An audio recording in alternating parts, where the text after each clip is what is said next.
అందరికీ నమస్కారం అండి.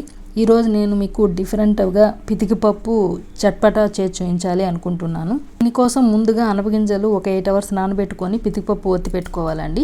ఇప్పుడు కడాయిలో ఆయిల్ పెట్టుకొని అందులో కొద్దిగా దాంట్లో మనకు సరిపడా కొద్దిగా ఎందుకంటే పొంగుతుందండి, కొద్దిగా వేసుకొని వేయించుకోవాలి. అవి వైట్గానే ఉంటాయండి, రెడ్డిష్ అయ్యేదాకా ఉంచకూడదు. మనకు అవి వేయిస్తూ ఉంటే తెలుస్తుంది. ఇలా మనం గేట్లో తీసుకొని ఇట్లా ఎగరేస్తే సౌండ్ వస్తుందండి. ఇప్పుడు చూపిస్తున్నా కదా, అలా జస్ట్ కొంచెం కలర్ చేంజ్ అవుతుంది అంతే. మరీ రెడ్డిష్ కాకూడదు, మాడిపోయినట్లు అవుతుంది.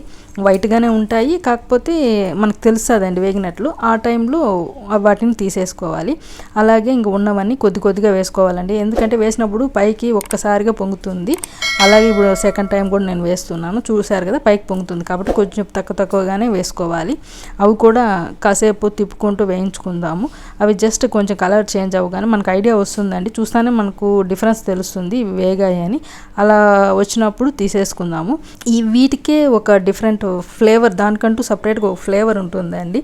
కాబట్టి ఇప్పుడు ఫస్ట్ మనం ఒక వాయి తీసేస్తాం కదండి, వెంటనే మనము అందులో ఉప్పు, కారము, మీ దగ్గర చాట్ మసాలా ఉంటే చాట్ మసాలా, అది లేకపోతే ఏం పర్వాలేదండి. ఉప్పు, కారము, కొద్దిగా పసుపు, కొద్దిగా వాము, కొద్దిగా జీలకర్ర. వాము జీలకర్ర కొద్దిగా వేసుకోండి. సపోజ్ ఇప్పుడు మెజర్మెంట్ ఎలాగంటే 1/2 స్పూన్ కారము, 1/2 స్పూన్ కంటే తక్కువ ఉప్పు, అలాగే కొద్దిగా 1/4 స్పూన్ కన్నా కూడా తక్కువగా వాము, 1/4 స్పూన్ కన్నా తక్కువ జీలకర్ర వేసుకొని కొద్దిగా పసుపు వేసుకొని మిక్సీ పట్టుకోండి.